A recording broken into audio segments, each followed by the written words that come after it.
So I have 3 shloks here, and I'll explain the meaning later. Angikam bhuvanam yasya vachikam sarvavangmayam aharyam chandritaradi tam numah satvikam shivam. Gurur Brahma, Gurur Vishnu, Gurur Devo Maheshwara, Gurur Sakshat Parabrahma, Tasmai Shri Gurave Namaha. Buddhir Balam Yasho Dhairyam Nirbhayatvam Arogita Ajadyam Vakpatutvam Cha Hanumatsmaranad Bhave. The first shlok is for Shiva, and it is sung in Bharatnatyam classes, and I picked it up from there when I used to drop my daughter for Bharatnatyam classes. And the meaning just blew my mind. I had never heard this before because this is more for the Bharatnatyam classes. Angikam bhuvanam yasya. The entire universe is whose body, whose anga. Vachikam sarvavangmayam. And all that we speak, all that is with speech, is the speech of that. Aharyam chandrataradi. And the moon and the stars are the ornaments, whose ornaments they are. Tam numaha satvikam shivam. And I bow to that satvik, that truthful, the true Shiva, satvik, the pure Shiva. And Guru Brahma, we already know. Guru is Brahma, Guru is Vishnu, Guru is Maheshwara. Guru is a Sakshat Parabrahma, that which can be seen, because Parabrahma cannot be seen. And to that Guru I bow.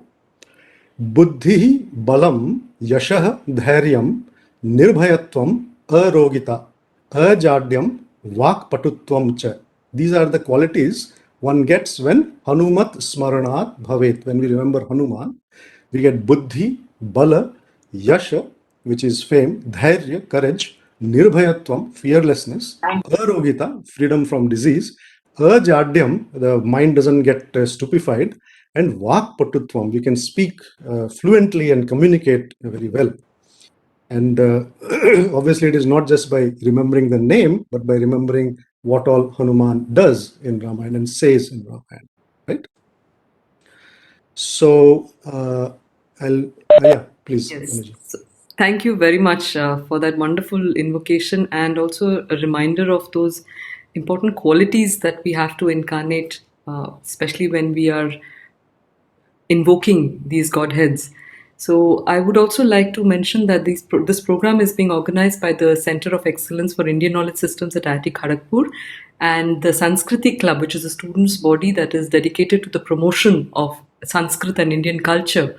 And we are doing this in collaboration with AICTE and the IKS Indian Knowledge Systems Division of the Ministry of Education that's housed at AICTE, and also Sanskrit Bharati. So once more, thank you very much. And I request Kuldeep, who is the moderator of the session, to kindly introduce our esteemed chairperson.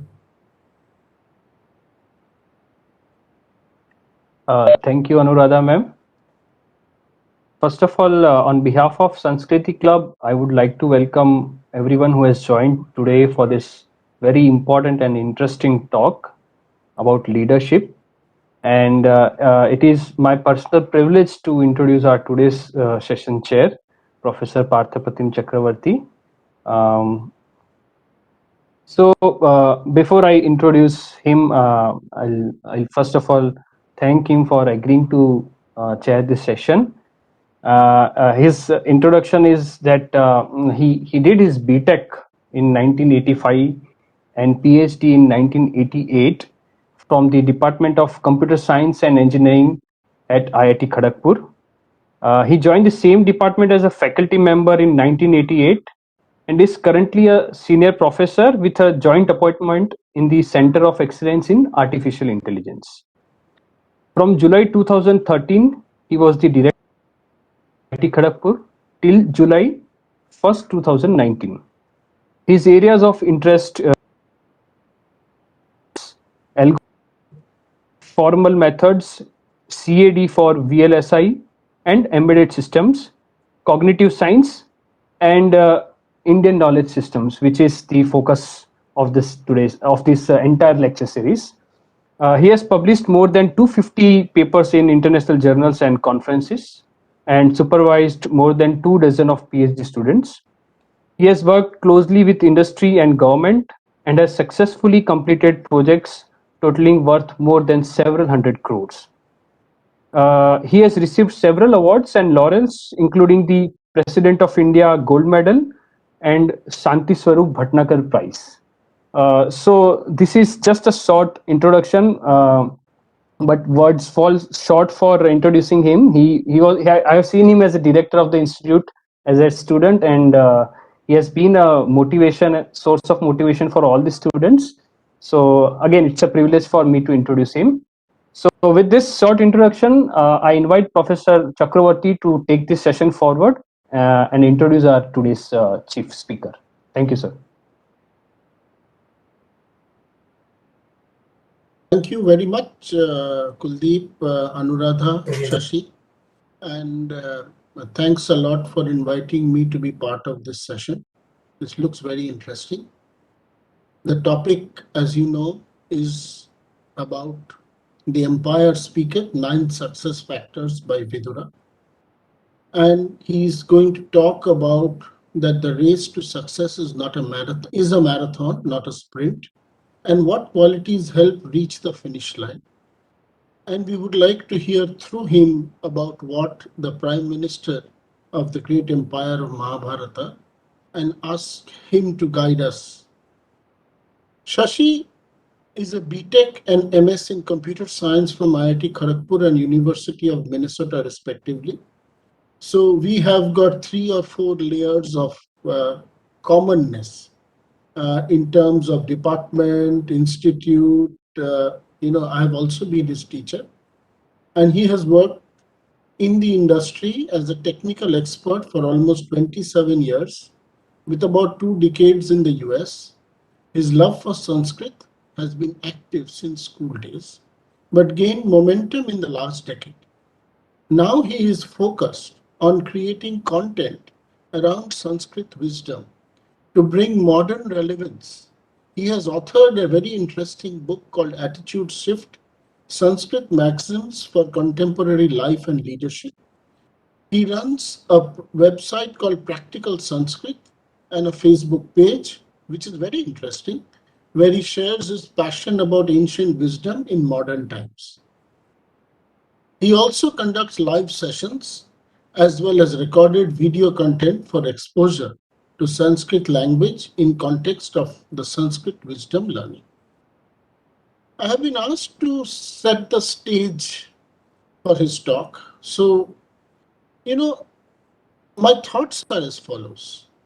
Many of us are lucky to be born in this life in a civilization that has preserved much of its ancient wisdom of both life and living for several hundreds and thousands of centuries.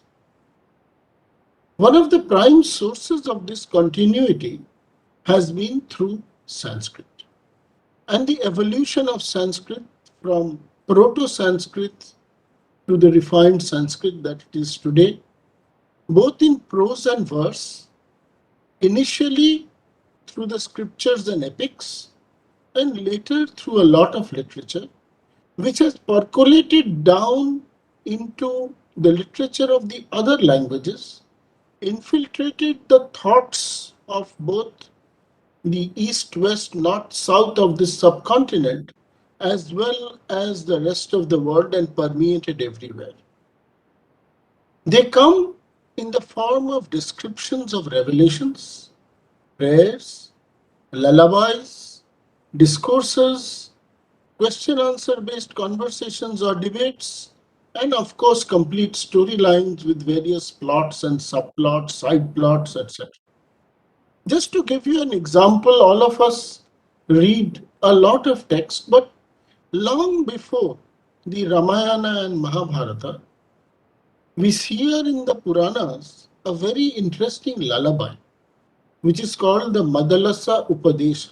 It is a lullaby sung by mother to a child, which says, Suddhosi Buddhosi Niranjanosi Samsara Maya Parivarjitosi Samsara Swapnam Tyaja Moha Nidra Madala Pam Uvacha Putram.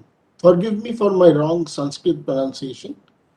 I would request you to just search for this, the complete lullaby, which predates many of our texts and epics.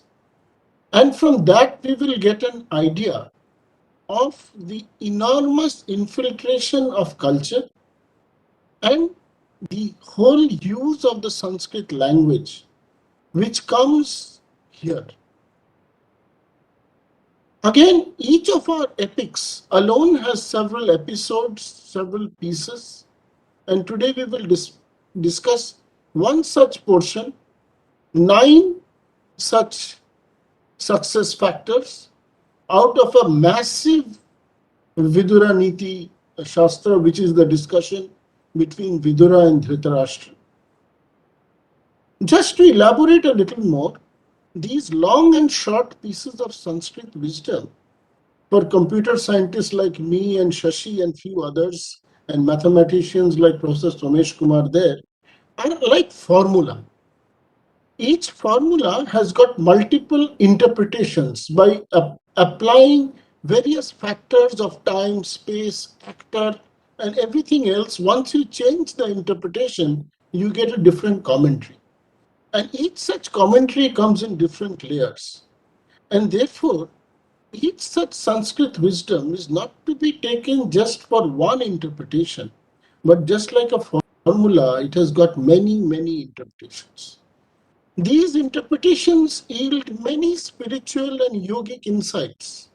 They have philosophical, cultural, and linguistic layers around them. Just to give you an example, everywhere in our epics you will hear of this human body. A little while ago also, they talked of the universe in the mantra, in the invocation that Shashi just said. He talked about certain cultural, philosophical, and linguistical elements. You will hear, even in the Vidura Niti, it is there, that the chariot, the actor, and the director. This body is the chariot, then the mind, intellect, ego is the actor, and the inner being is the director. And you find this in the Ramayana, in the Mahabharata, everywhere else. And then if you go a little deeper, you will see that the whole of the Ramayana is around this, has got this aspect where Dasaratha is the 10 chakra chariot. The Rama is the soul within. Kausalya is the technique, the one who has the kaushal to attain spiritual oneness and fulfillment, and so on and so on. And then these come down. Whether you come to the Tulsidas ji, whether you come to Tulsidas ji describing the chariot, whether you come to the chariot which is described in the Mahabharata, where the whole concept of the chariot is there. Even in Vidura Niti, he refers to the chariot. Then when you come down, whether you come to the Thikural, whether you come to the songs of Ramakrishna, or you come to Hindi film songs, even there, this culture, our whole culture which has come down for ages has percolated. Hindi songs like Tora Mandarpan Kehlaye, Dil Ek Mandir Hai. If you go through the words of these songs, we will see how this culture, this interpretation has come at word level, sentence level, and sloka level. And it has got embedded, the whole of these embeddings at the cultural and linguistic elements are replete, and this is worth a deep study. These words, as you shall hear a little later, are sometimes descriptive, sometimes prescriptive, and sometimes predictive. Using the words of modern AI. They carry 3 elements. knowledge. They carry action. So they suggest action, carry action, and they also carry bhava or emotion. Many of them are independent of time and space, but then again, when you put them in different contextual settings, then you will get different interpretations, meaningful to the person who wants to be positively inclined towards it. Therefore, a proper in-depth study combining these wisdom with the modern mind is going to lead to complete transformation of an individual. And I personally have tried this and have benefited a lot. Today, we will get a glimpse of some of that wisdom, that of Mahatma Vidura, when he answers certain questions to his king through Shashi. We will hear him like Shashi, like the way he did this invocation. We will hear him like one element of the universe or a few leaves of the tree, hearing the vibration of the tree itself through another leaf of the tree. And then we will move on into the classical structure of question answer setting and debates that have gone on for centuries, including into the modern world, and look forward to a very fulfilling session. Thank you very much for agreeing to be part of this, Shashi. We look forward to your interaction with you. First, we look forward to hearing from you. Thank you very much. Thank you, PPC. Anuji, should I share the presentation or? Yes, please. Please go ahead. You can, right? You don't need permission. You're able Yes. to? Yeah.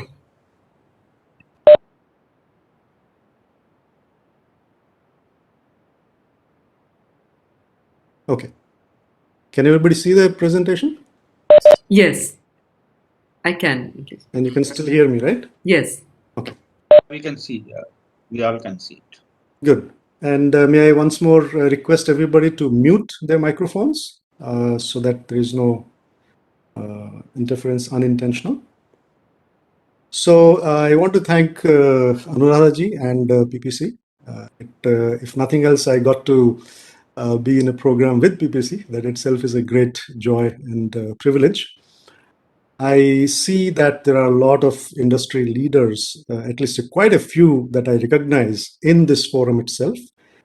So I beforehand give a disclaimer that mine is theoretical leadership, Panda. There are a lot of people here who have actually lived it as a leader. So my apologies to them beforehand. But a leader, everybody is a leader because somebody looks up to you. You know, even as a parent, you are a leader. Everybody is a leader because somebody looks up to you. So in that sense, these concepts can still be applied, whether it is a small team, big team, corporate, college, country, whatever it might be, right? So without further ado, let me start. Sa Shiro Vyat, Sa Shri Va Avyat.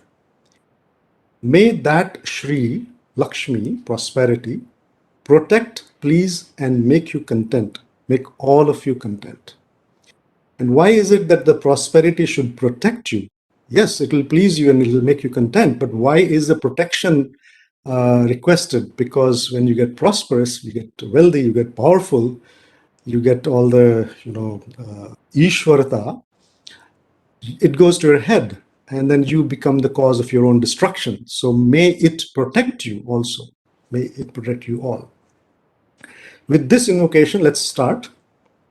So briefly, my contact information, if anybody is interested in contacting me further, shashi@practicalsanskrit.com. There's a Facebook page and a blog.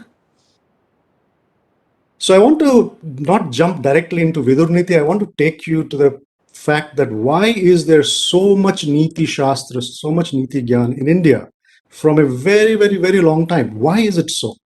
And one of the factors that comes to mind is that India has a very long history of prosperity.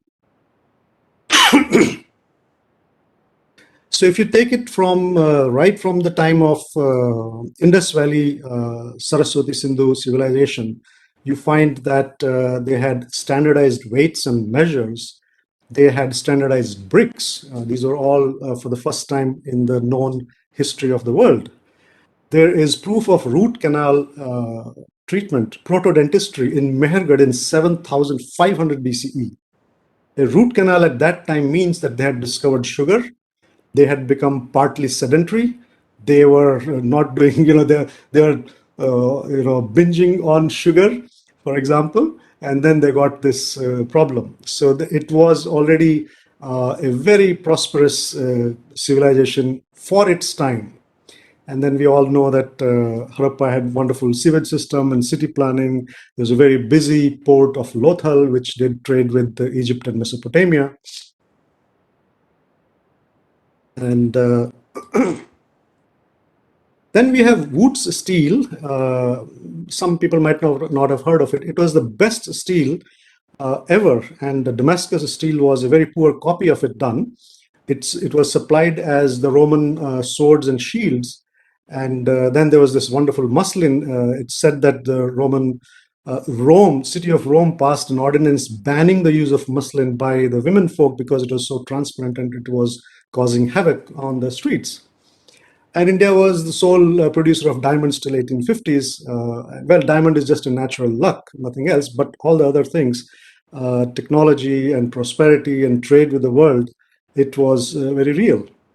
And I want to bring in another guy called Panini. He was a grammarian, lived around 500 BCE, and his seminal work basically divided Sanskrit into Vedic Sanskrit and classical Sanskrit, pre-Panini and post-Panini.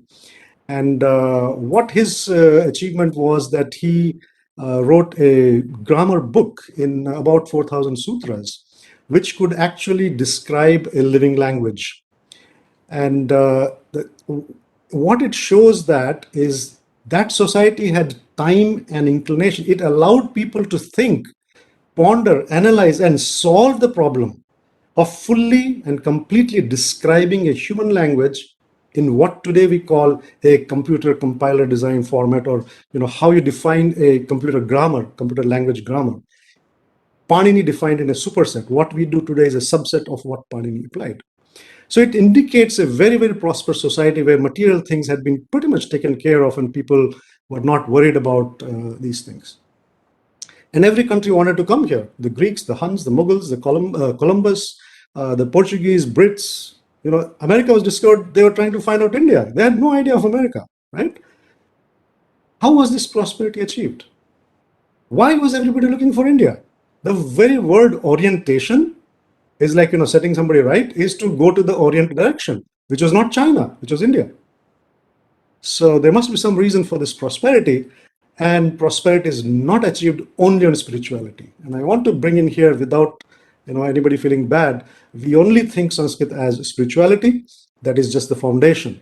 But you need the walls and the roof and all the embellishments of wonderful curtains and everything to make it a house, right? Just the foundation will not help. So let us, and this is very nicely going to lead into, so please bear with me. So there are 4 Purushartha. Purushartha is basically human effort, where you put your effort. And actually there are only 3 traditionally. Now we include the 4th as well. So there is Kama, which is desire. And as early as Brihadaranyaka Upanishad, and even in the Rig Veda itself, it accepts that human beings have desires. It does not deny it. It does not say, don't fulfill your desires. It says, yes, you have desires. There are consequences of having desires, but yes, there are desires. You have it, we recognize it. And to fulfill those desires, we need resources. You want an iPhone, you will have to give a kidney, or maybe have $1 million or whatever. When you want to fulfill your desires, whatever they might be, you will need some resources, right? And when everybody has desires and everybody wants to fulfill their resources, there might be conflict of interest in a society. That's where dharma comes in. Dharma is not religion at all, not even in the slightest form. Religion is pantha. A person-based religion is called pantha, not dharma.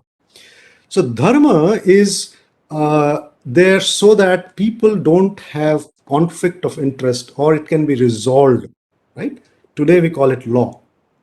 That is what is dharma, that which upholds something. We'll see these words again in detail.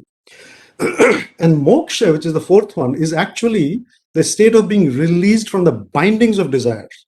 So moksha is not a state of freedom. It's a state of freedom from bondage. So you were earlier bound and then you became free. That is muncha, to let go, right? So moksha is you were bound and then you were released from there. So there is no end to the desires. And even, people like, billionaires, I don't want to take names, but they don't need to work. They got like $200 billion and still they are working. They can fulfill all their desires, but they just, it does not fulfill for too long. How long can you enjoy 5-star meals? Ultimately, you start working with some purpose. So they have fulfilled all their other desires, and now they have only going forward with a purpose. We'll connect this again later. When you reduce your desires, because not everybody is a billionaire, we have limited salary and we might want a fancy car, not just your regular family car. There are two options. Either you somehow get more money, or you get it through legal or illegal ways, or you just forget it that, hey, I just need a car. It doesn't have to be fancy. So the day you let go of the desire, not the needs, but the wants, the moment you let go of the desire, you're free. Then you don't need the Artha or the Dharma, the binding with the laws. So you don't need that extra, 30 lakhs for your fancy car. You can simply have your regular car. So now let's look at these three terms just a little bit, so to make the proper background. So dharma, it is the principle, it's the balance. And in Sanskrit, it is defined as dharayati iti dharma. That which upholds something is the dharma, which means for everything, there's a different dharma. Dharma of different things are different. So it is the main characteristic, the main trait by which something is defined, without which it stops being it. For example, if water, it says that the dharma of water is to flow. If it does not flow, if it stops flowing, we call it ice. We don't call it water anymore. If it evaporates, we call it vapor. We don't call it water anymore. So the dharma of water is to flow. If a young person is not studying but enrolled in a school, he's not a student, he's just enrolled, he's just paying fees. He's not a student. And a teacher who does not teach is not a teacher, he's just drawing a salary. So whatever defines you, a policeman who's doing corruption, who's letting go the thief, is not a policeman. He is not a policeman then, right? So how does this apply to society? What is the dharma or the defining characteristic of a society? So the first question is, why do we form a society? When we form a society, we come together so that we can help and protect each other. And initially it started as the entire human beings with no boundaries.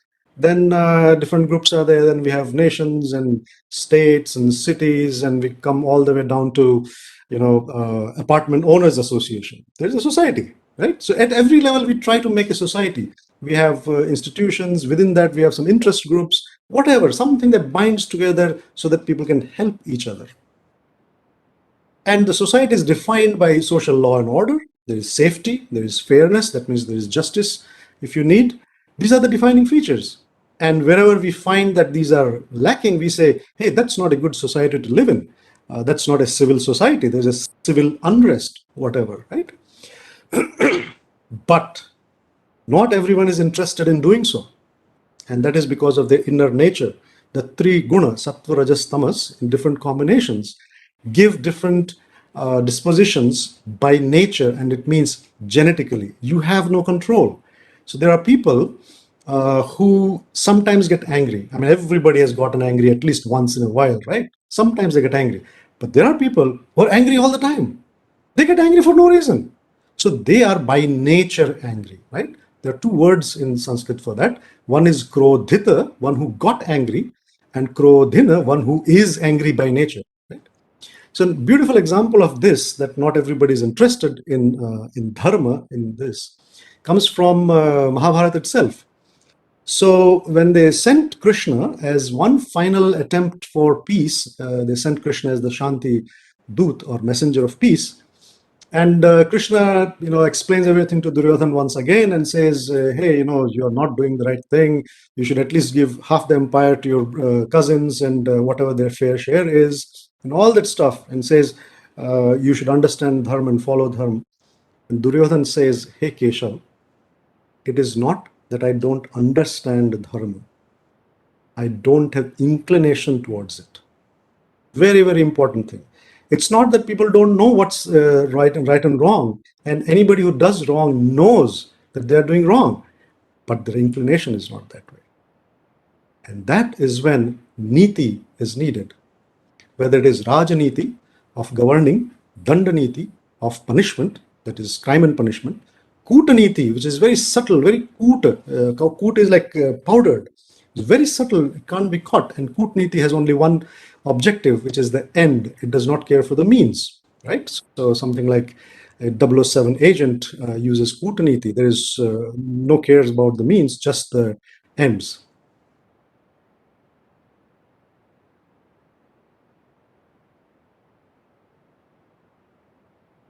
And next one is Artha.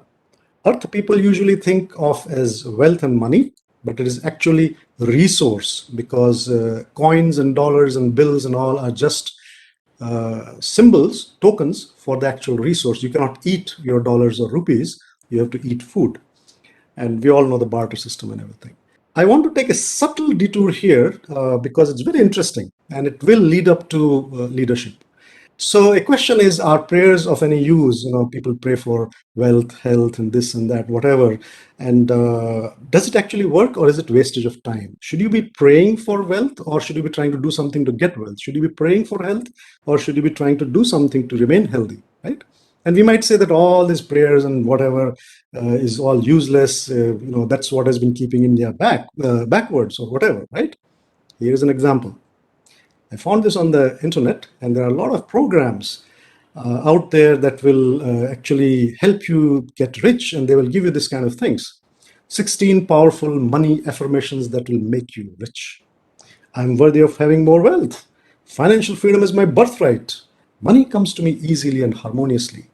And all these things you have to say, each of them 3 times in the morning and 3 times at night. And we all know that just by saying, nothing will happen, right? Nothing will happen if you just say and not do. All that this saying does is gives you inner confidence. And that's exactly what all the stotras to Lakshmi are for getting wealth, to Saraswati are for getting learning, to Ganesh is for all the things get better, Hanuman is for all the courage and all these kind of things. That's what it is. It gives you inner confidence, and then you go and do it, right? Just chanting will not help. Why I'm saying this? Because prosperity is known as Lakshmi, right? We all know Lakshmi. There are special festival for Lakshmi. Diwali is Lakshmi Pujan itself. But have we ever thought, what is Lakshmi? If you ask anybody, oh, Lakshmi is the goddess of prosperity. Prosperity in what sense? Goddess of wealth. What exactly is Lakshmi? If you look at the Sanskrit root, Laksha, Lakshmi is Lakshayati udyoginam, that which points out somebody, stands out, someone who works hard. So Lakshmi makes that person stand out from the crowd. And what are the related words? Laksha means to stand out, to make something stand out. Lakshyam is target, that which stands out, that which you have to hit. Lakshanam is a characteristic, an outstanding characteristic of something. Lakshmana, brother of Ram, is one who had very good characteristics. And Lakshmi is one who makes somebody stand out. The thing that makes a hardworking person stand out, sets them apart from others, marks them, distinguishes them. That is Lakshmi. She is the neon sign of hard work. And there are 8 Lakshmis, traditionally known as Ashtalakshmi. They are Adi Lakshmi, Dhana Lakshmi, Dhanya Lakshmi, Gaja Lakshmi, Santana Lakshmi, Veer or Dhairya Lakshmi, Jai or Vijay Lakshmi, and Vidya Lakshmi. What does it say? Adi Lakshmi is the primordial. Let's leave that one out. Apart from that, all these are ways in which somebody can be distinguished. If you have a lot of money, you're distinguished. So that then you have Dhana Lakshmi. You have a lot of grain. Remember before A few centuries back, if you had 2 sacks of wheat, that was more important than whatever else you had. So you have Dhanya Lakshmi. And everybody has a dog or a cat or a goat or a cow, and you got an elephant. Oh yeah, everybody in the town will know you, right? Then you have Gaja Lakshmi. Santana Lakshmi can be thought of in the sense of that infant mortality was pretty high all over the world, say 200 years back. So if you had kids, that was a great way of distinguishing yourself. But also, if you had great kids who achieved something, we know a lot of people get known by their children's achievements. Oh, that guy, that Sharmaji, oh yeah, his son is so, whatever, right? So having good kids is also distinguishing you, that you raised good kids and they achieved something, and oh, uske papa hai, uski mummy hai, like that. Then courage, a person who has courage stands out. It's not something that can be learned. Courage is, a born quality. You cannot learn courage. Then victory makes you stand out. Knowledge makes you stand out. If you have, winning some Nobel Prize or something, and obviously everybody knows that. Then apart from that, we have Saubhagya Lakshmi. Somebody is just fortunate. Everything just, when you're going on the road, you just keep getting green lights. You have Saubhagya. You just never got a red light. Everything green. Everything falls in place. You have Rajya Lakshmi, which is the kingdom. Vara Lakshmi of boon. Griha Lakshmi of home. And here is a side note. The wife is called the Griha Lakshmi because the man can only get resources. He can only create a building. But it is the woman that actually makes it a home, and a woman will distinguish this or that home. Somebody is very hospitable, takes care of everything. I mean, arranging. Today we can call it event management. That's not a small feat at all. Then we have Aishwarya Lakshmi or Vaibhav Lakshmi, somebody who's got a lot of things. Then her name is also Chanchala. Chanchala, chalati iti chanchala, that which keeps moving. So it is always moving, and which also means it is unstable. So in the calendars of Lakshmi, we have 4 types of calendars, poses for Lakshmi. There's one is sitting with both the feet folded. There's 1 foot down. There's the 2nd foot down also. And now she is standing. So basically, the first one is what you want. Lakshmi that is well established in your home or company or nation or whatever. It is not going to go away, and that will be because of your intelligence, your hard work. And the one on the right can go away anytime because you're not very careful with it. You don't know how to keep it. You might be able to earn it, but don't know how to keep it. From well established to ready to walk away. And Chanchala implies that wealth is not forever. It moves to the industrious. It's more like a guest. Today it's with you, tomorrow it might be with somebody else. The total wealth in the society is the same. It just keeps moving around in different ways. 7 generations worth of wealth. There is a saying in Hindi, Saat Peedhi ka intijam karna. So why only 7? Because after 7 generations, they will have forgotten how to respect wealth, how to work for it, earn it, keep it, invest it, grow it, or use wealth, because they'll be so useless by the time. And then the cycle will begin again. And for the foolish and the proud, it can happen sooner than 7 generations. And another name for Lakshmi is Lalita and Rama. Lalita is very playful, and Rama is very beautiful and charming. So wealth is very charming. Everybody's attracted to wealth, and she's very playful. She just messes up your mind. You get arrogant, you get proud, you don't recognize your friends, and then one day it leaves you. It makes you do wrong things just because you think, oh, I got the wealth, I am the powerful one. And there's one last thing. This is what will connect it back to leadership. This is a very common motif where Vishnu, literally meaning that which pervades everything, is lying down on Sheshanag, and Shesha here is that which remains after the dissolution, and there is a lotus on the stalk coming out from the navel, and on that lotus is Brahma, the creator for the next creation. And we see Lakshmi at the feet of Vishnu. Maybe she is giving a foot massage. And this has been very, very completely wrongly misinterpreted by modern time, free thinkers or whatever we want to call them. But let's see what it is. Shri, the word comes from the dhatu root, shrin, to serve.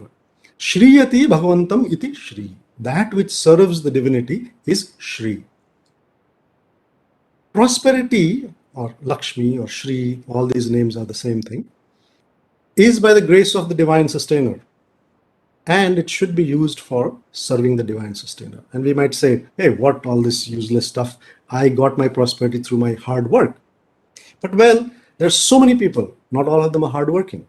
You got it through your intelligence. There's so many people, not everybody is intelligent. So how come that you are intelligent? How come that you are hardworking? That at least is the grace of the divine. And whatever way you want to define divine, maybe 1 in a trillion combination of this particular person, yeah, it happened. And that it happened with you is the grace, we want to call it. You can call it by any other name. So the point is that whatever you have achieved in the society, in this world, one is because of your innate abilities, and then also by the help of others in the society, in your team, in your city, in your apartment complex, in your family, whatever you're doing, you're not doing all of the things yourself. You didn't make the iPhone you're using, somebody else did, right? All of them are the representation of the divine. So whatever prosperity you gain is by the grace of the divine in you and in others. So it should be used for serving the divine. That means for serving yourself and others. So you have to give back to the society. You cannot keep it for yourself because it's not yours. It is not a feminism issue at all. And I'll tell you why. We have just seen the other names of Lakshmi, Chanchala, Rama, and all the others that play with men and leave them ruined. Right? That's what wealth does. That's what prosperity does. She's not a slave to men.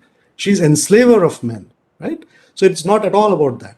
And the other thing is that no other Devi is seen in this pose. Parvati is not seen in this pose. Saraswati is not seen in this pose. It is only prosperity because it comes with the divine's grace and it should be serving the divine. That's the meaning of this. For leaders, the message is that whatever success you get, you did not get it completely on your own. So share your success with those who helped you.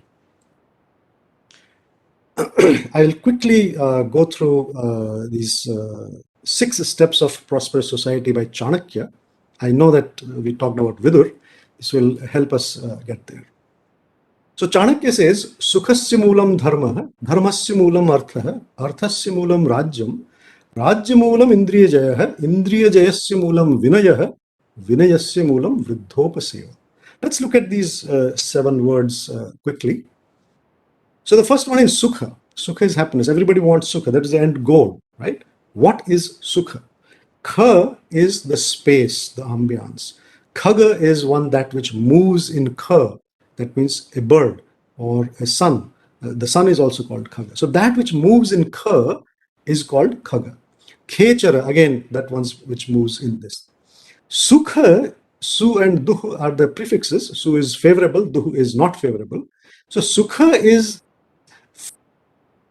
favorable ambience. Dukha is not favorable ambience. What is your ambience? The worldview that you have from your point of view. It's your body, it's your family, it's your house, it's your city that you live in, it's your car, the road you drive in, the thieves in your society, the problems that happen, the good things that happen, the music concert you went to, all this constitute your world, right? And you would say, I am Sukhi if all these things go nicely. And some things don't go nicely, then it could be dukkha. The dukkha could be you have body pain, you've got a bad lifestyle, your kids don't listen to you, your spouse is fighting, your boss is not giving promotion, whatever it is, that is the dukkha. It is not happening according to your desire. And the moment you stop that desire, you immediately get the sukha. The absence of dukkha will become sukha, right? So the moment you stop desiring for something, whatever, and that was causing you dukkha, you stop it and it changes to sukha. So how does sukha come to an entire society? That comes from dharma. And dharma, as we saw, is not religion. Dharma is doing your role. Whatever defines you, whatever you have chosen to be the definition. You choose to be a teacher, then teach. You choose to be an auto driver, then you drive your auto, take the passenger, don't refuse them. If you choose to be a student, then study very well and then be productive to the society. So when everybody does their dharma, their duty, then there will be sukha in the society. Because if you go to the post office or if you go to government office, we all know how things happen. You have to wait for things. This is not happening. That is not happening. We all have our experiences, right? People are not doing their job properly. That's what is causing a lot of misery in society. So that will happen if everybody does their role. Now, when will everybody do their role? When they have Artha. Because everybody has desires and they need the resource, the Artha, to complete that. So if people have the Artha, the resources to meet their needs, that is the first thing, and some desires. Because obviously we all have some desires, we need to fulfill them. But mostly the needs. If needs are not met, then people go astray from their roles and try to find shortcuts or illegal ways to get some more Artha. And when does everybody get required Artha? When there is proper Rajya. Rajya is governance, administration, all that stuff that will fall under Rajya. So Rajya will take care of distributing the resources to all parts as the need be. And that is where the whole Vaishya community or the merchant community comes in place. Their main role was to ensure what we call today as the supply chain. So from the place of production, it should go to the place of consumption as appropriate in all different ways. You know, the price should be right, the time should be right, and all these things. So if there is proper Rajya, then there will be proper Artha distribution, then people will do their dharma, duties, and then there will be Sukha in the Rajya. And Rajya and Raja is considered synonymous for all practical purposes in traditional Niti Shastra. So when will we have good governance? That's the next question. When there is Indriya Jaya, sense restraint, which means that the Raja or the leaders should have self-restraint, Indriya Jaya. And why is that? Because there is a very famous saying that who will police the police, right? So who will check the king? Nobody can check the king. If the king decides to splurge everything, then that's what it is. I mean, we know from history all over the world that kings have been very whimsical also, and they have brought the entire kingdom to ruin, and then somebody else had to come and bring it up. So the leader is the one who has the onus of conquering themselves. I think Confucius also says that if you want to conquer the world, you have to first conquer yourself. That's what it means. Indriya Jaya, self-restraint. But what does it actually mean? Can't you watch a movie? Can't you do any Netflix binging sometimes? Can't you have a gulab jamun? Indriya Jaya means you do things when they should be done, not when you want or you like to do. So for example, tomorrow is a very important project deadline, or there's a very important presentation or whatever, you need to have the rest so that you're fresh, your mind is fresh for tomorrow's presentation. It's to the venture capitalists for the next 500 million round or whatever, and you decide to do a binge watch of whatever your favorite show might be, and you're up till 3 a.m. and then you're very groggy in the meeting, and then you don't get the venture capital. So that is Indriya Jaya. You do when something should be done, not when you just want to do. So a lot of times people say, why are you doing this? Oh, I want to do. Why are you not doing this? Oh, I don't want to do. That's the lamest thing, at least for somebody who wants to be successful. If you don't want to be successful, that's perfectly fine. And how does Indriya Jaya come? The sense restraint, it comes from training, Vinaya. Now, Vinaya normally we understand as humbleness. That is one of the meaning, but the direct meaning is special training. V is for Vishishta, so special training. There's a special training to learn self-restraint. And we know if you take to the extreme, you can see the monks in any religious order, the monks are supposed to have the self-restraint and the sense restraint. And that training takes time to control your mind. But that training should start early. Nowadays, all the training that is given, leadership training, management training, all these trainings that are given to a personality that has been completely solidified.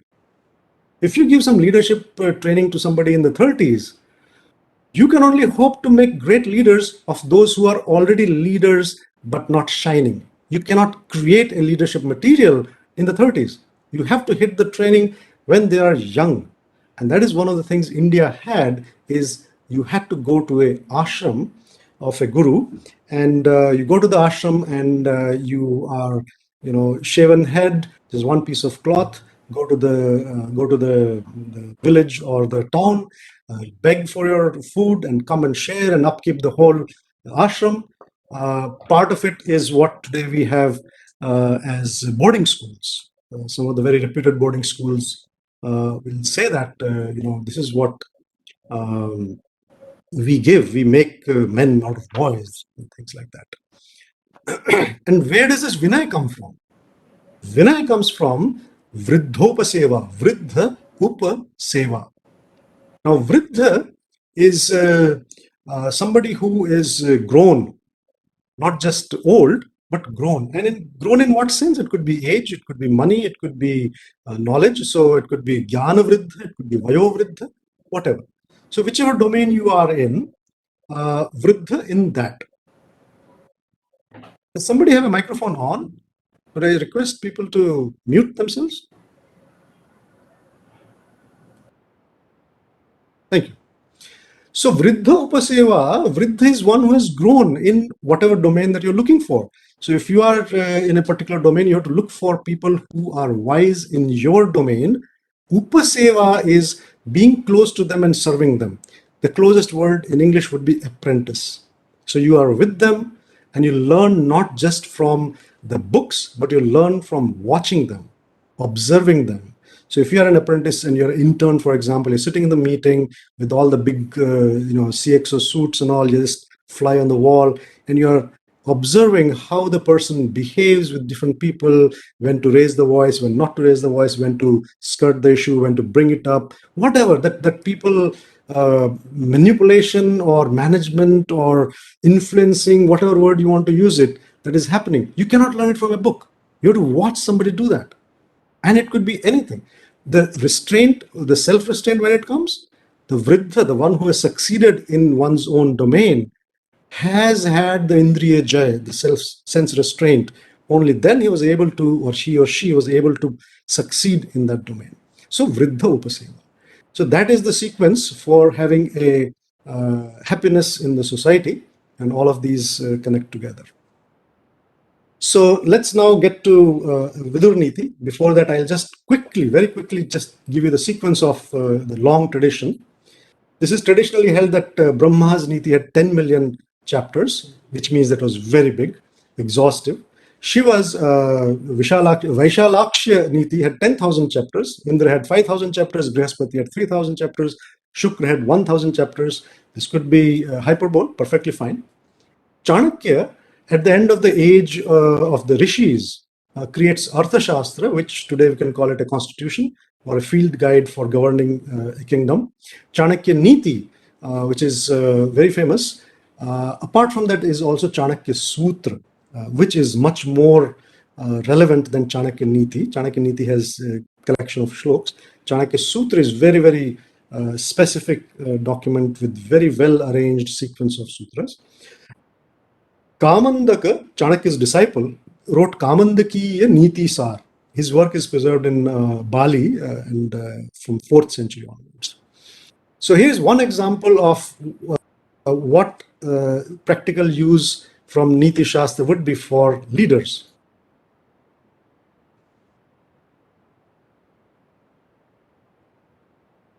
Or should we save the people? The health or the economy? What should we save, right?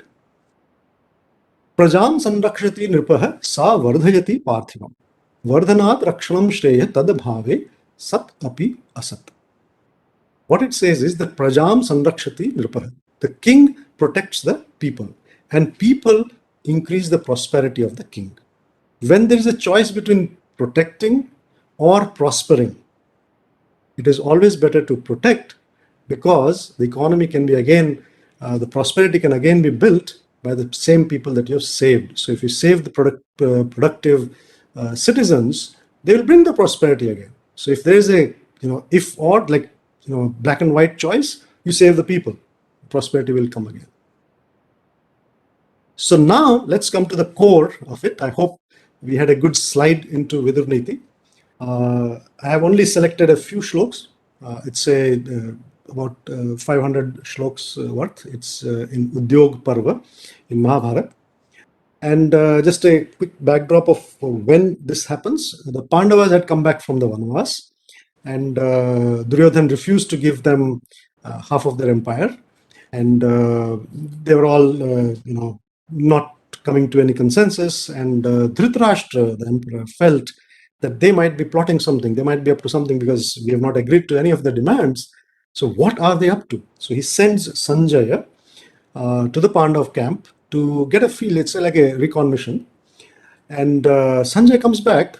They have a wonderful talk with Pandavas and Krishna. He comes back and he scolds Emperor Dhritarashtra. It was pretty late, maybe 9, 10 p.m. when he comes back, and he says, "You're doing very wrong, and this and that, and you'll bring fall to your name and your lineage. And I'm very tired now from the journey.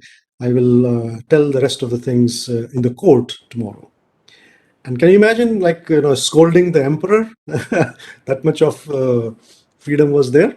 So now Dhritarashtra is very worried. What is Sanjay going to tell in the court tomorrow?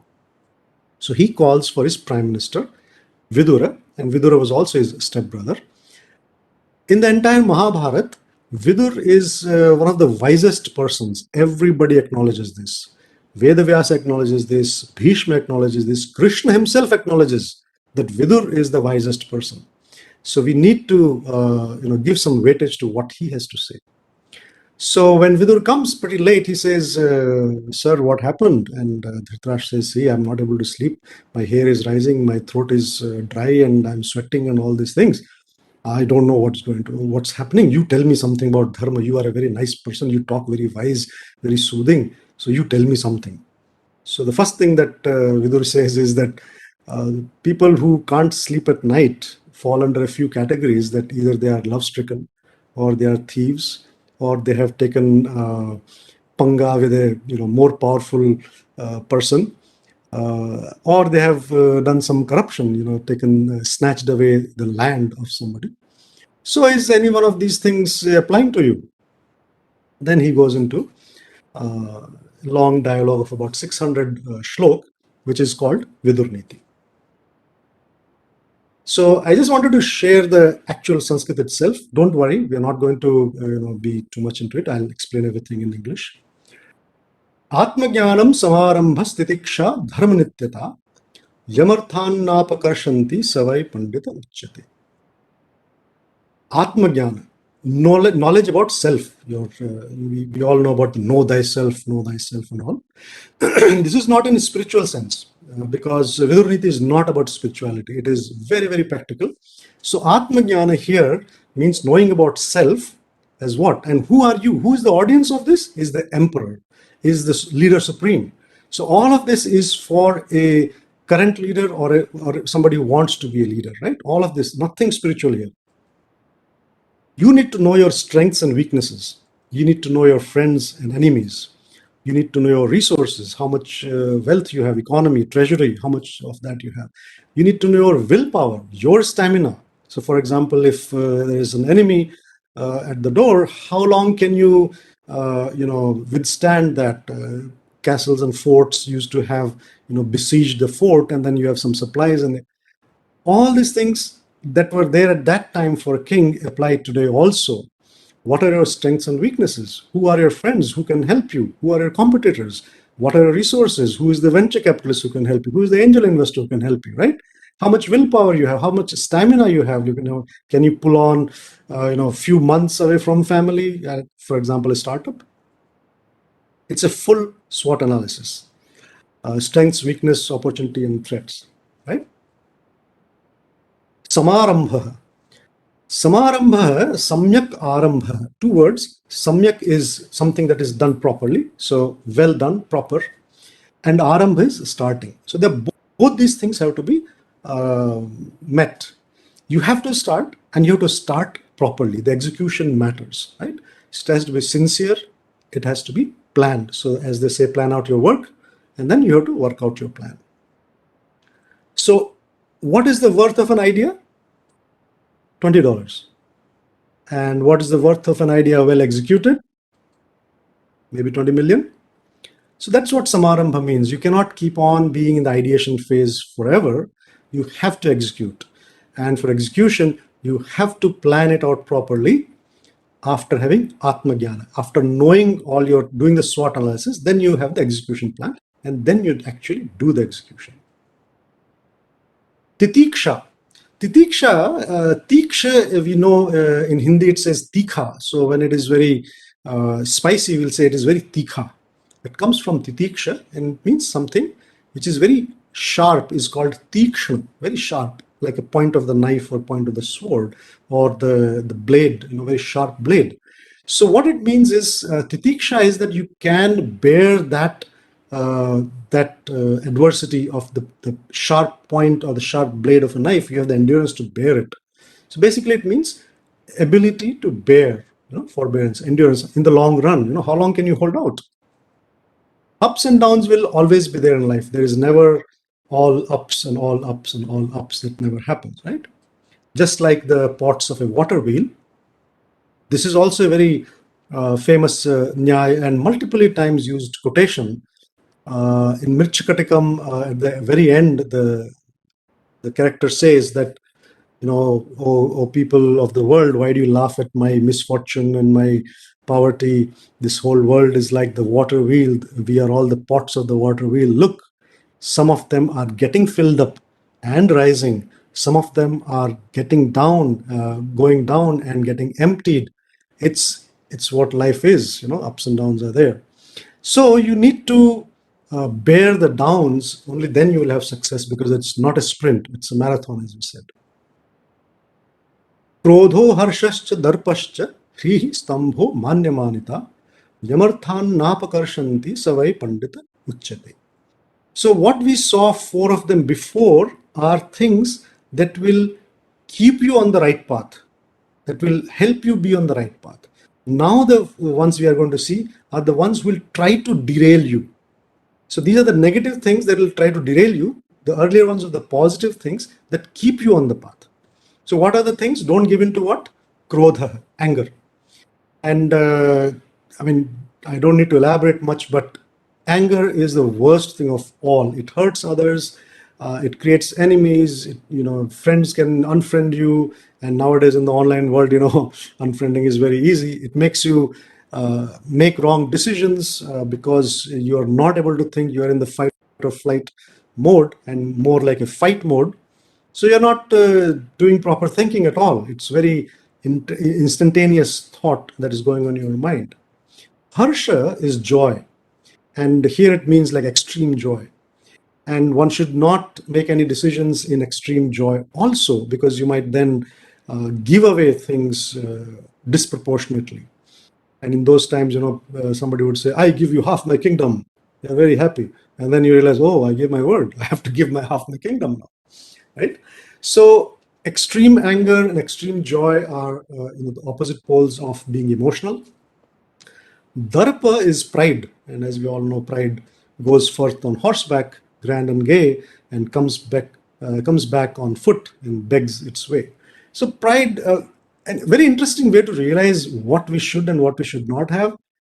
We don't like a proud person, somebody who is arrogant and proud. We don't like that person. So how could anybody like us if we are proud or arrogant, right?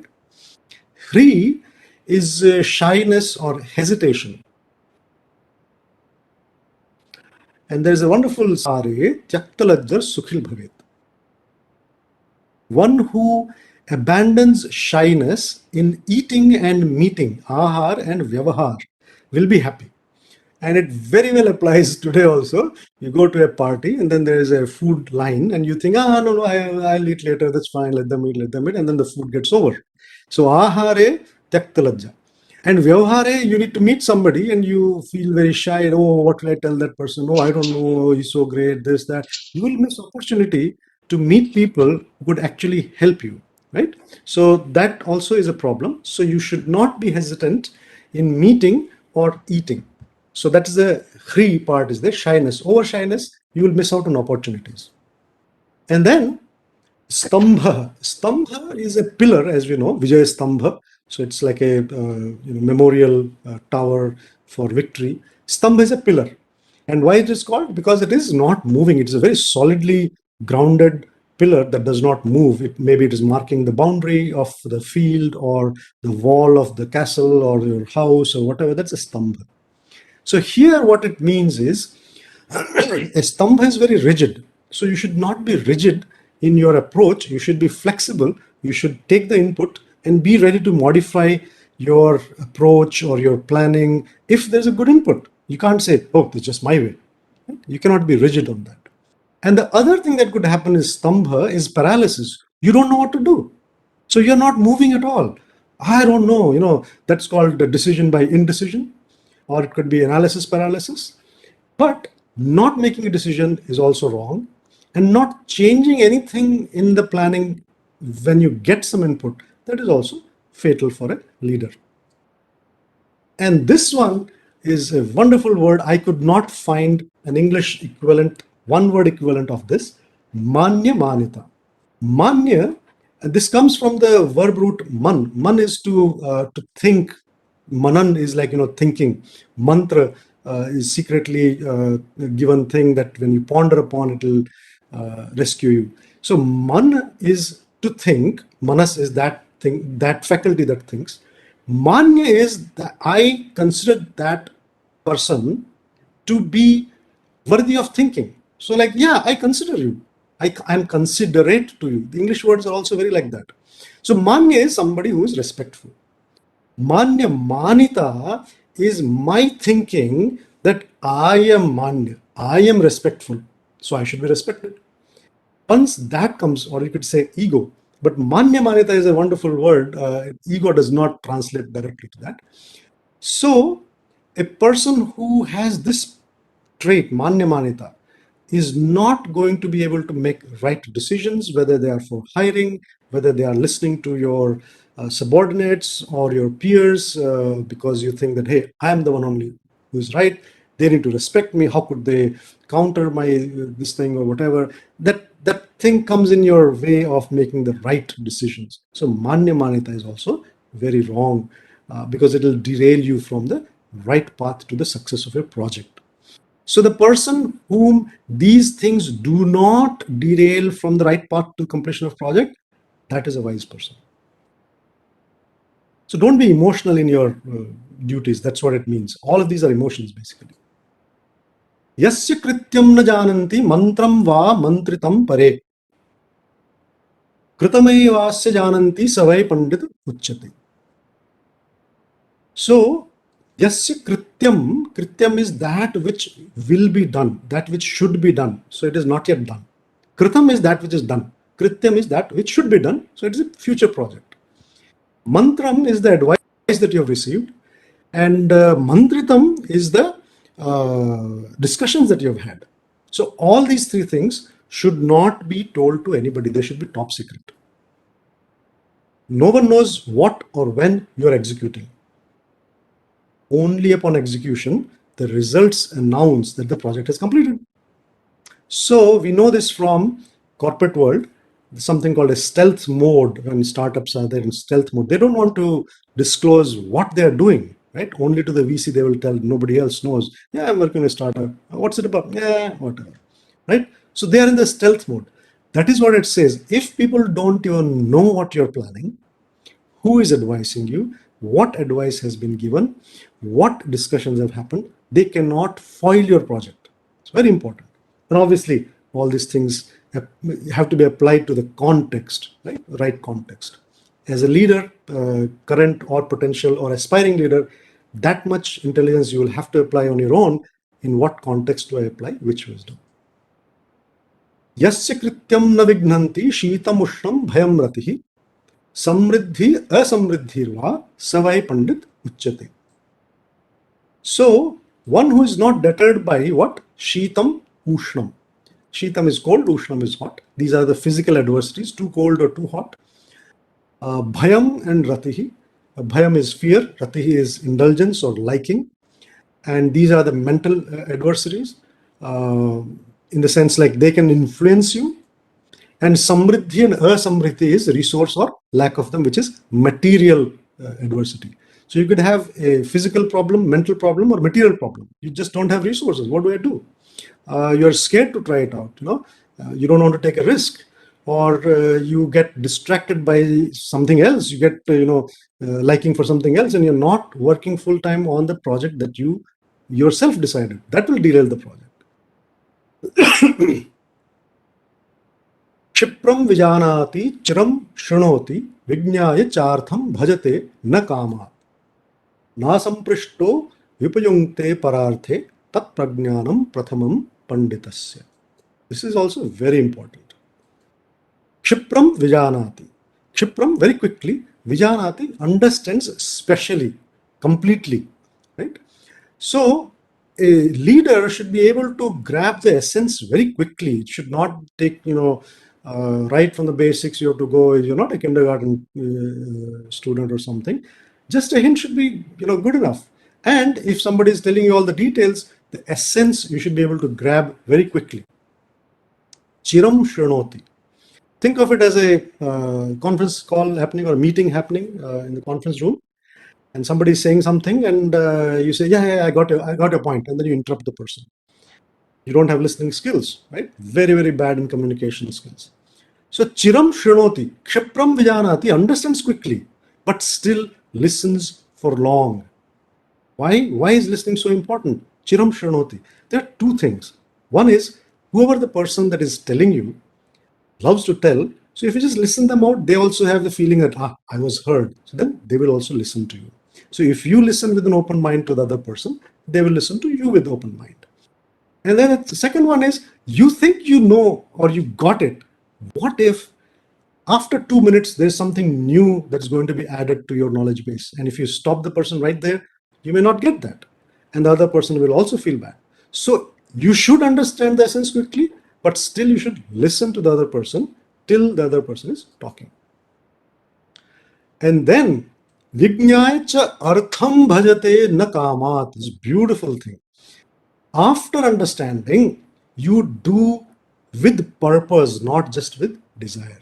Artha is the purpose, the project that you're doing or whatever, that you're trying to accomplish, the task at hand. That is the artham, not resource. And kama is desire. This I have seen even in my limited role of junior leadership as a manager, senior manager or whatever, not as a leading some 40,000 employee company. I have seen when I hired people, you look at the resume and the objective is to get a challenging, dynamic job, doing this, doing that. That's my objective. And the first thing I ask them, do you know that there is no job in the world that is always exciting?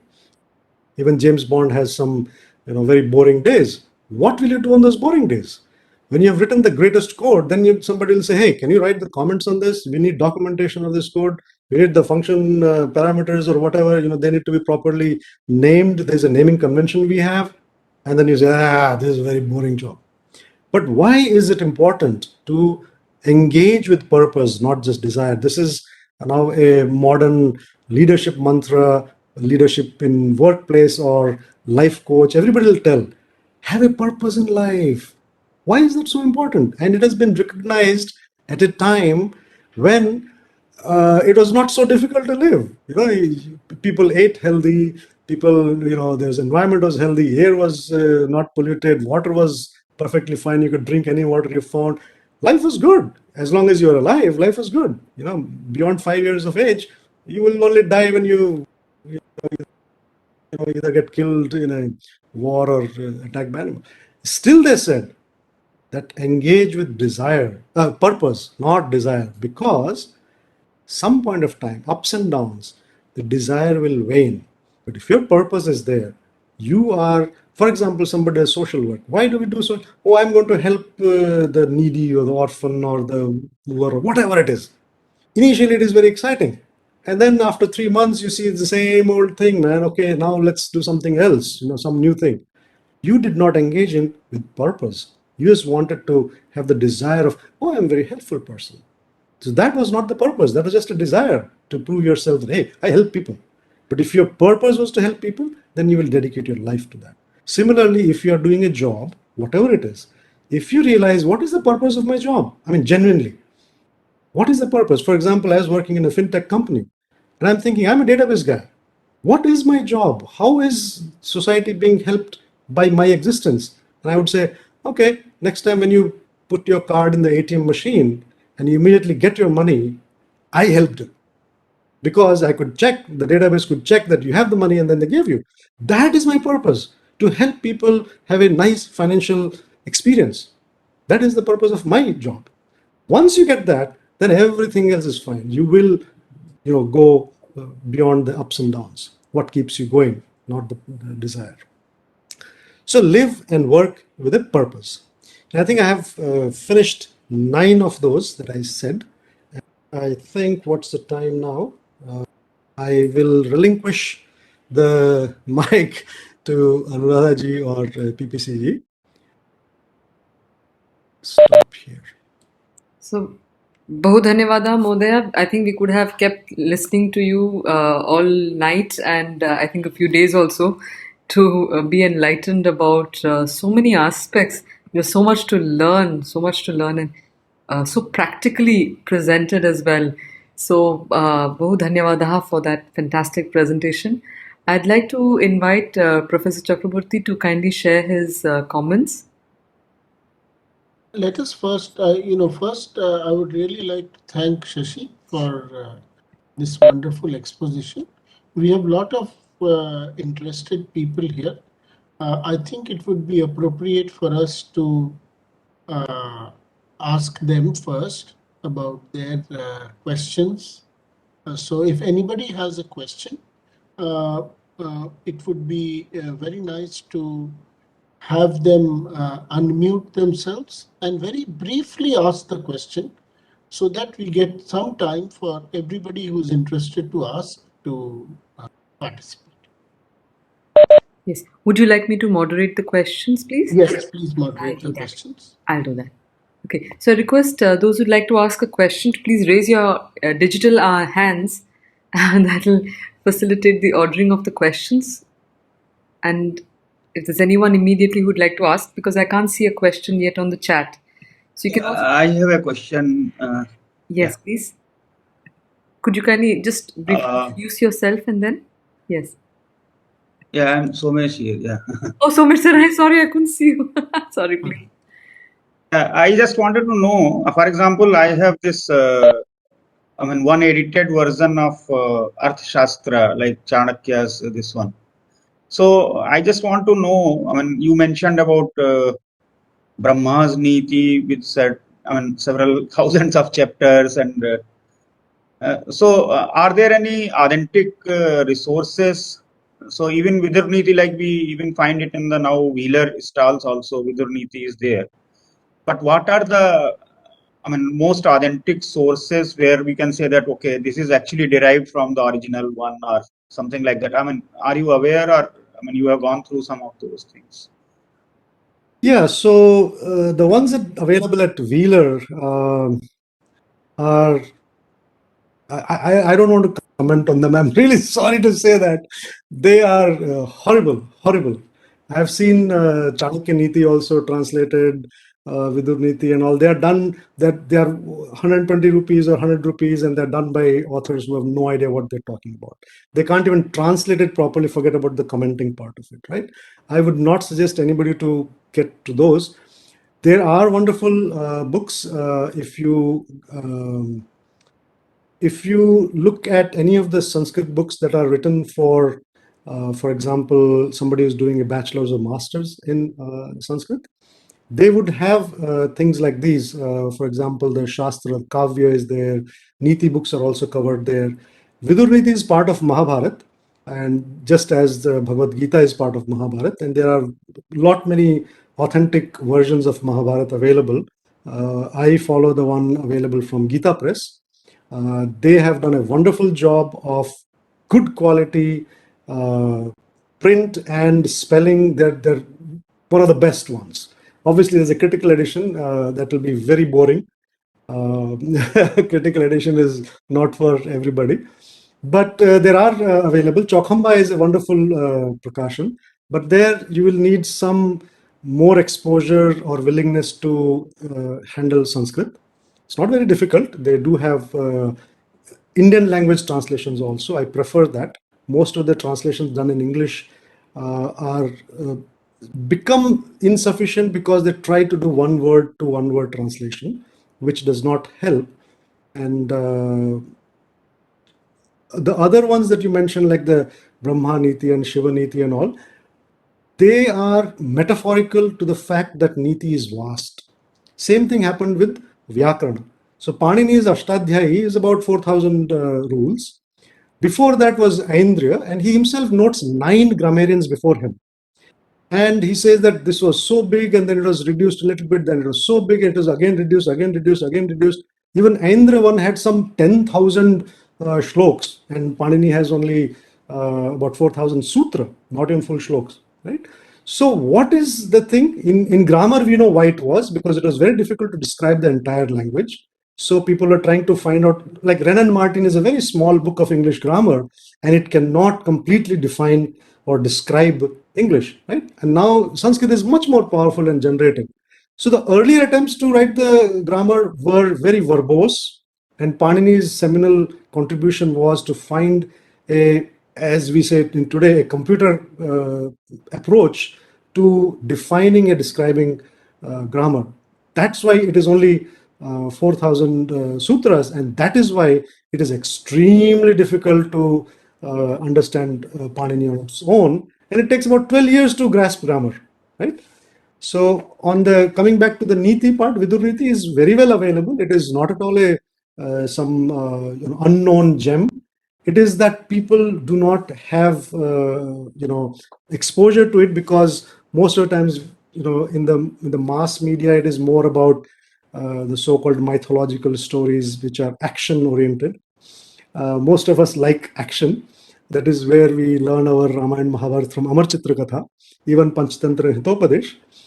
We all know them as just animal stories, whereas Panchatantra is one of the best entertaining Niti Shastra. It has got animal stories, and left, right, and center it gives you quotable quotes and great management funda, just like that. You wouldn't expect a mouse to give you some management funda and a crow to give you some leadership funda, but they do. And all this thing is gone from the Amar Chitta Katha version, because that is only left to the events of the story and not the discussion of the story. Did I answer that at all? Or? Yeah. I mean, I just asked because even like, for example, this Bhaskaracharya's Leelavati. So actually, I got it from Banaras. I mean, like the original one they had printed, and so it is in Sanskrit and with the Hindi translation, because I needed it for teaching some part in the history of mathematics course. So Right. so that's why I asked about the Niti Shastra, because I got one for the Chanakya's Artha Shastra. That is an English translation, but it's a huge volume. So that must be authentic. So I mean, I was wondering, because there is a lot of proliferation of such literature, but most of it may not be authentic. That is why I asked this question.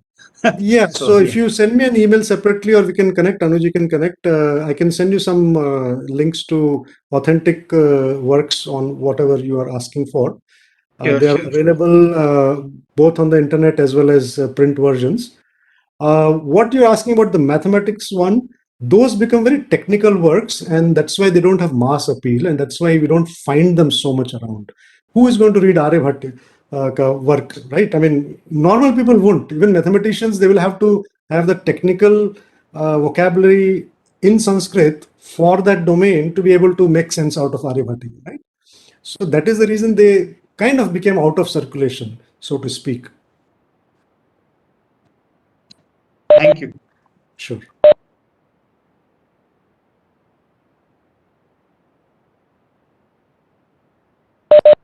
Anybody else would like to ask a question or make a comment?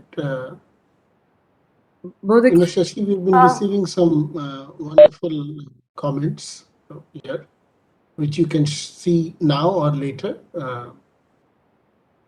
And anybody else would like to ask? Hello, sir. Yes, please. Can you please show your video if possible, and then introduce yourself? Okay, I'm trying. Hello, sir. Yes, No, please. I didn't get your name. My name is Payal Ray. Namaste, Payal. Okay. I have two questions, and they may sound silly to you. I mean, your explanation of that Lakshmi, that eightfold Lakshmi was quite thought-provoking. And my first question is that what is the difference between Vidya Lakshmi and Saraswati? And my second question is what is the difference between knowledge and wisdom? So, first of all, there are no silly questions, there are silly answers. So, you asked a very good question. Let me give you a very silly answer. No, no, I'll not give a silly answer. So, Vidya Lakshmi is a quality of yours through knowledge that distinguishes you from others.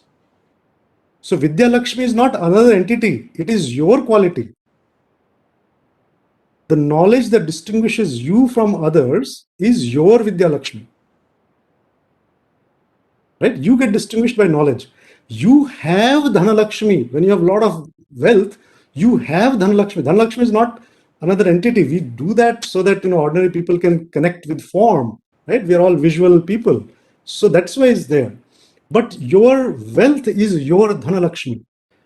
That Raja lost his Rajya Lakshmi. That's what comes very normally in stories and all.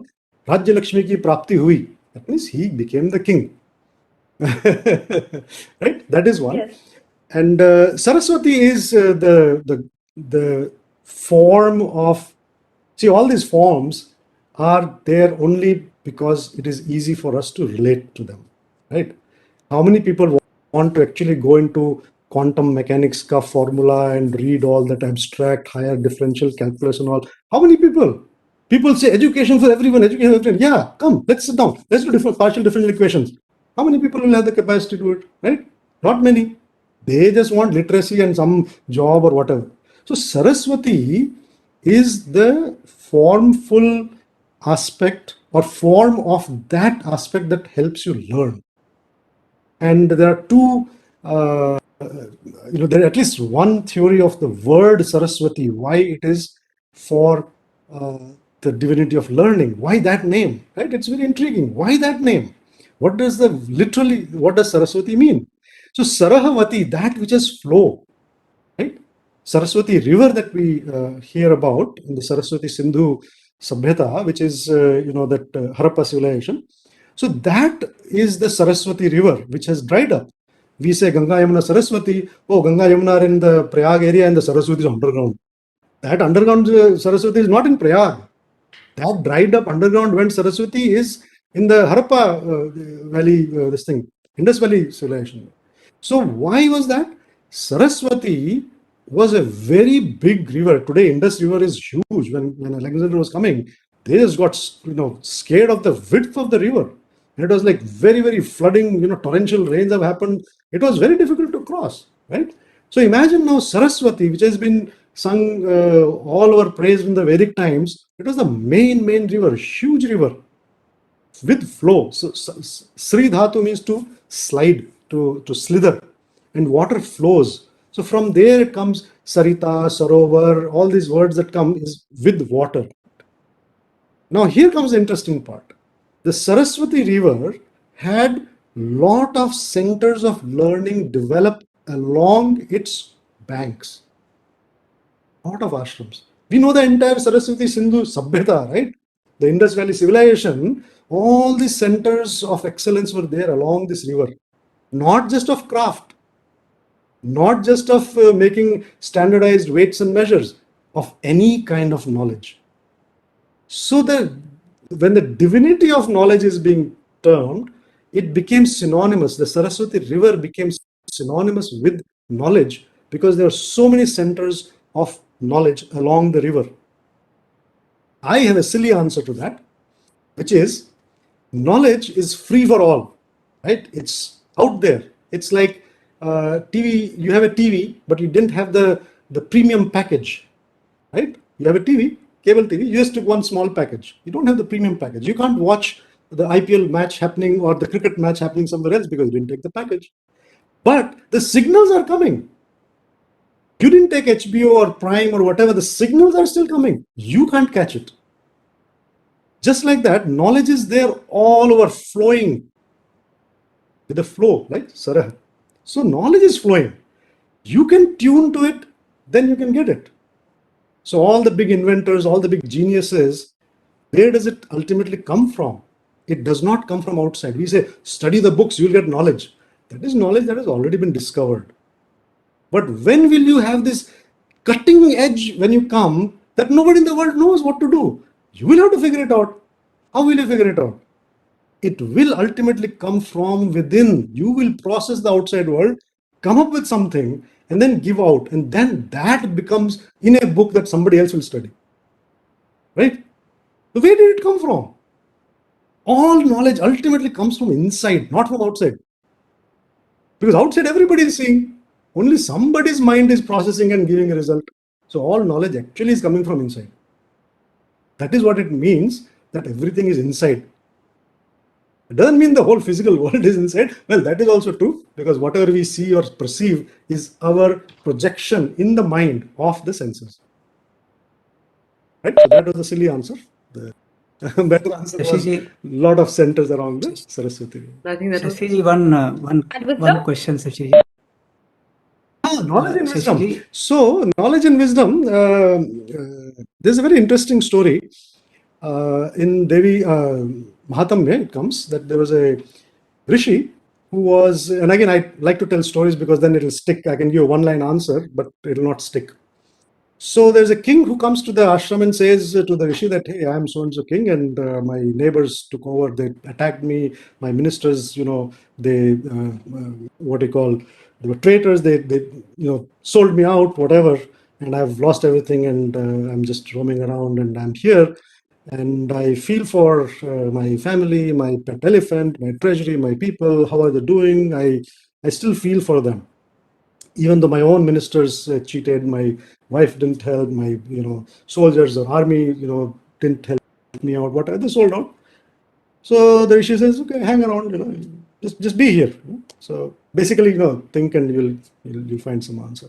After a few months, a merchant comes by and he says that I was a very rich merchant, and then my own wife and relatives, they went against me and they cheated me out, and they took away all property, and I was kicked out, and I'm here and I keep yearning for them. What is this? What is that? I feel sorry for them. I miss them and all. So the Rishi says, okay, stay here. So after a few months of staying, and both the king and the Vaishya, they realize that, hey, nothing is happening. What's the point of staying here? We need to ask the Rishi for something, guidance. So they go to the Rishi and says that, say that we know that we have been cheated. People have again worked against us. We still don't feel anger for them. We still miss them. We still worry about them. We feel sorry. We feel sad. Dukha hai humko unke liye. Why is it that? And you know what the Rishi says? Anybody who has senses knows. You have eyes, you can see. You have ears, you can hear. That's not a big deal. Even the animals hear. Even the animals know. That's not the big deal. But what do you do with that knowledge? What do you do with that knowledge? Everybody knows junk food is bad. We should all exercise. Everybody knows. Right?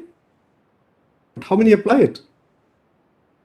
So wisdom is the applied knowledge, in my opinion, and it has an element of experience. That's very important. Wisdom comes with experience.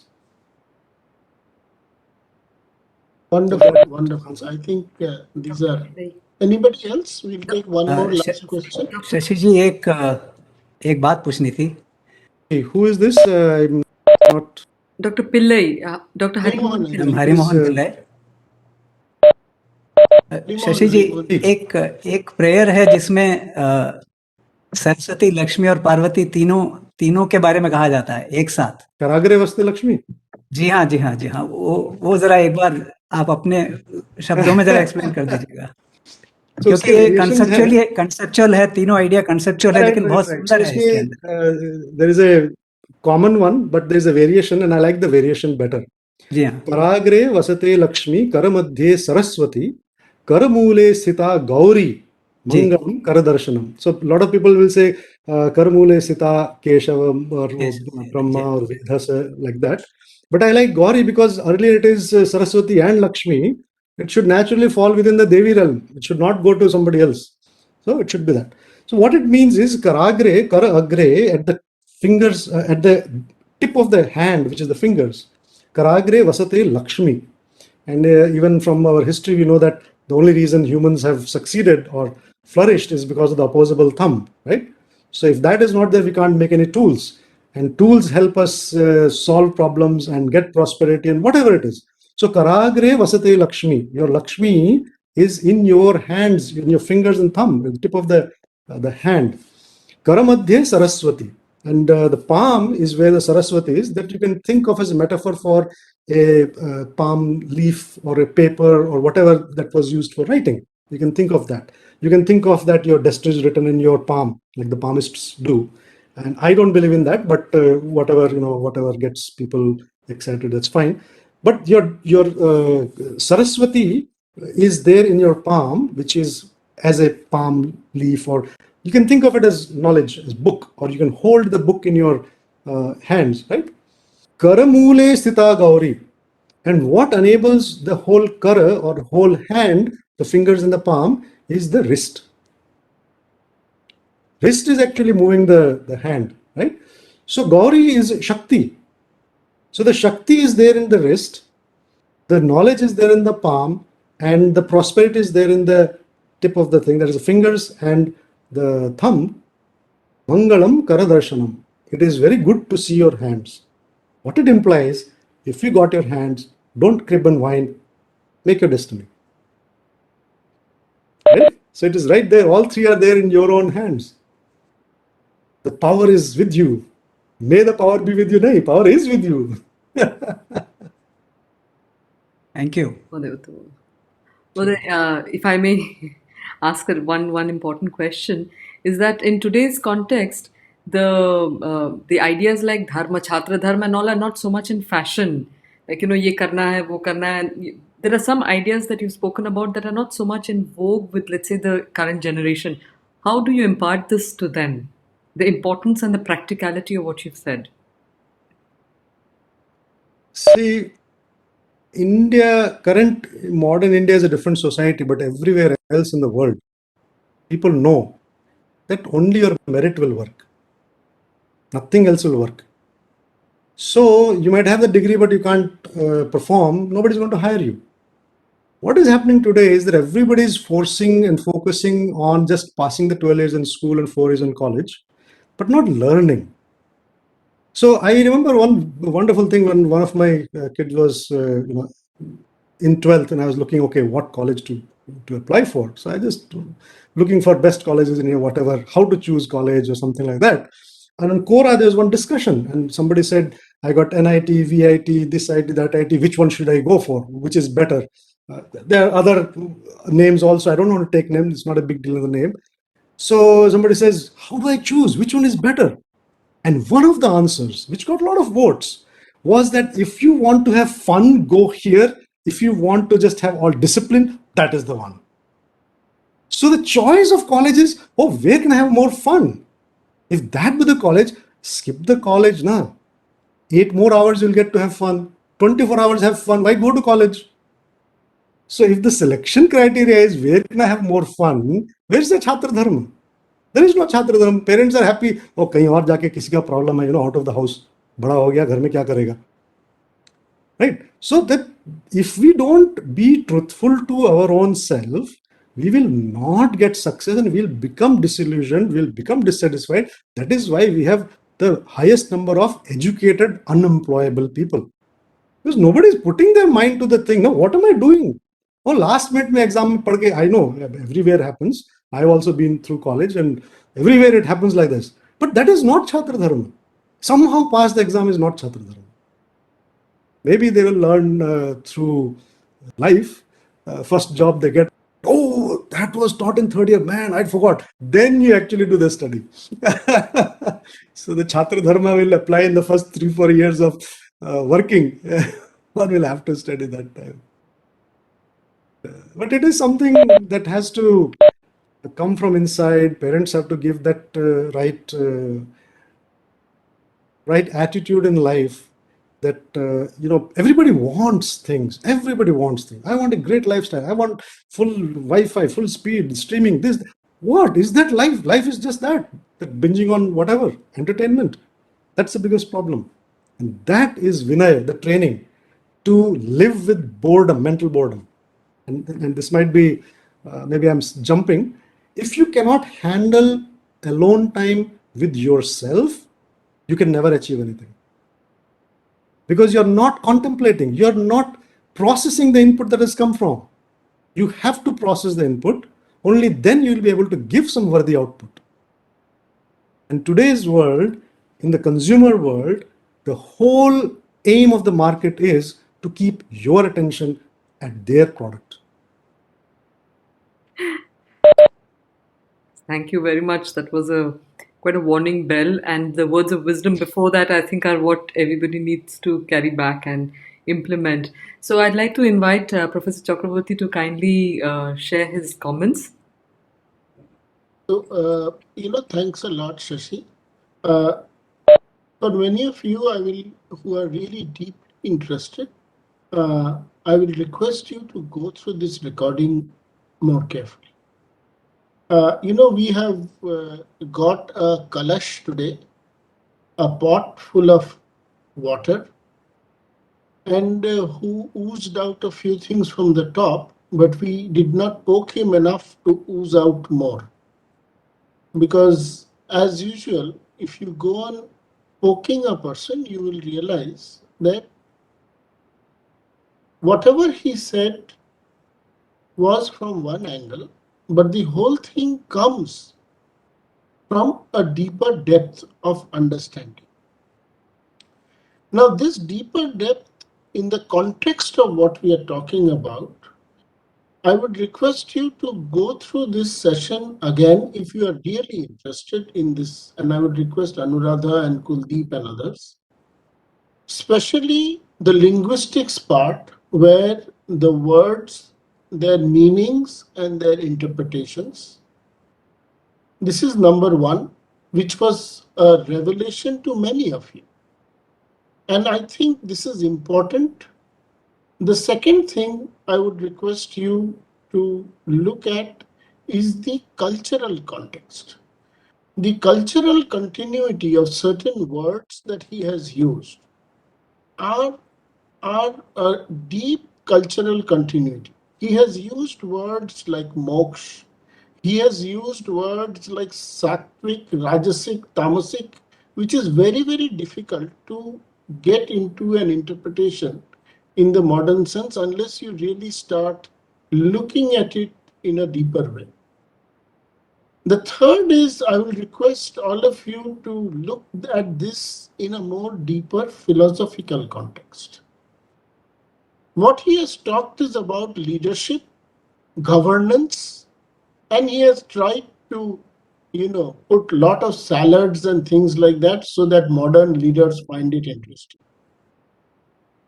I would like to request all of you to look at all these 9 items which he has talked about and make a simple interpretation, which Shashi can easily do for himself, but for the sake of the audience today, he did it in a different way.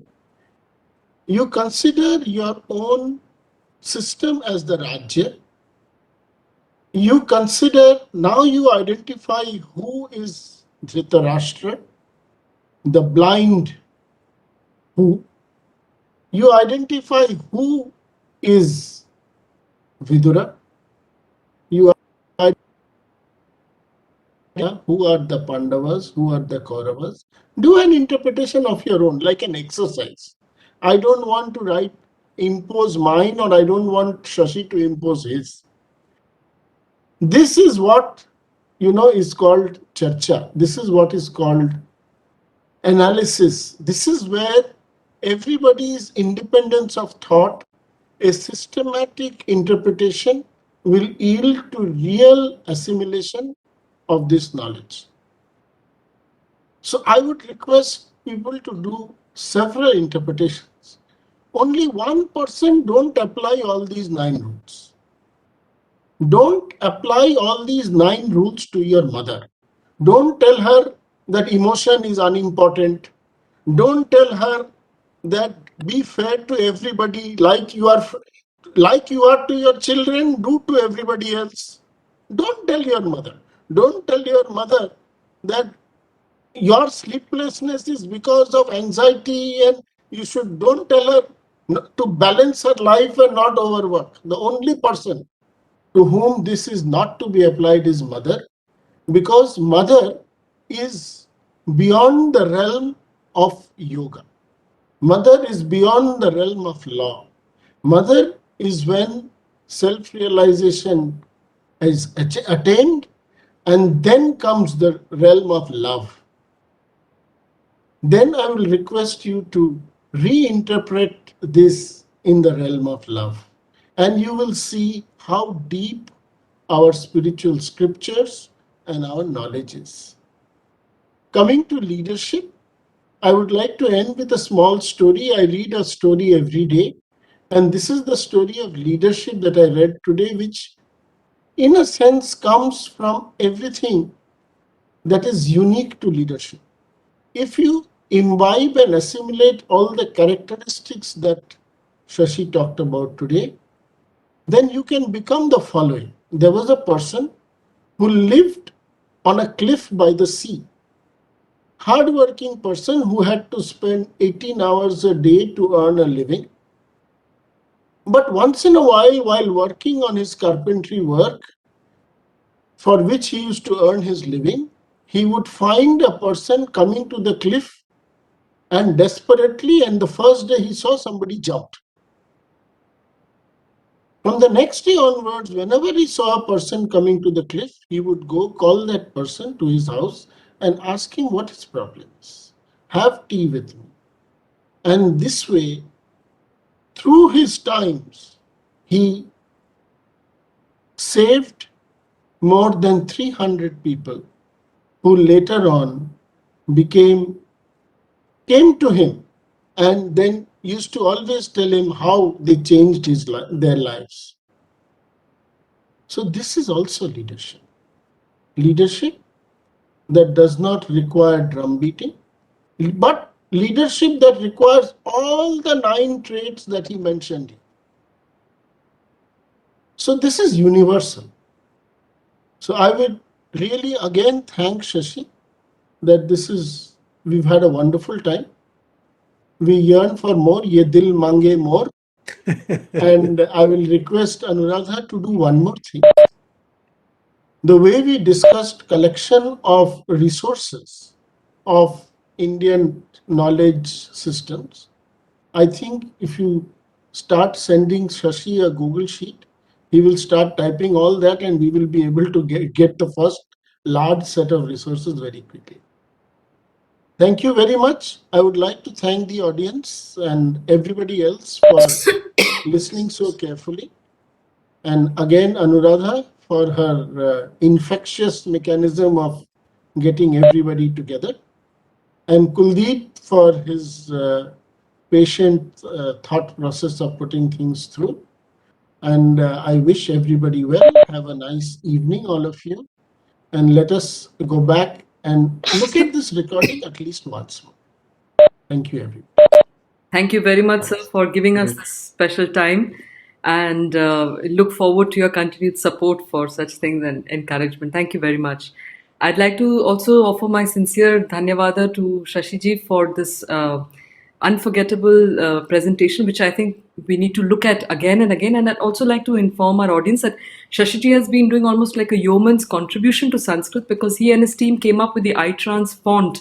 And also, I think you were founder of the sanskritdocuments.org, .com. Yeah, I was one of the 4 people who came up with the idea, and then I inspired them, and then so I don't want to take more credit than the inspiration. But yes, I'm very close to the team. But so thank you very much. I think the whole Sanskrit world owes you quite a lot for these ideas that you've initiated and also contributed to it. So thank you very much. I'd like to thank the audience for being fantastic and also for their active participation. A last announcement is next on 12th of December. We will have a talk by another IIT alumnus, Sunil Mehrotra ji, who's passed out from here, and his talk will be on Sanskrit and Shiva's dance, an exploration into the intersection of Western science and Vedic knowledge. So please join us on 12th December. It might be from 6:30 because he's from the US. He'll be joining us from the US. So please stay with us and Bahu Dhanyavadaha. But before we complete, as per our tradition, let's end with a prayer. Yes. So would you like to do one or No. My pronunciation is so bad that the gods don't come. So either Shashi or you can. Yes, I was requesting Shashiji if he would want to end with a favorite Shanti mantra or with whichever way you'd like to do so. Shashiji? Okay. I thought I started, so you might want to end, but I could, but I mean, just so that if you want to wrap it, bring it together. ॐ शन्नो मित्रः शं वरुणः शन्नो भवत्वर्यमा शं न इन्द्रो बृहस्पतिः शन्नो विष्णुरुक्रमः नमो ब्रह्मणे नमस्ते वायो त्वमेव प्रत्यक्षं ब्रह्मासि त्वामेव प्रत्यक्षं ब्रह्म वदिष्यामि ऋतं वदिष्यामि सत्यं वदिष्यामि तन्मावतु तद्वक्तारमवतु अवतु मामवतु वक्तारम् ॐ शान्ति शान्ति शान्ति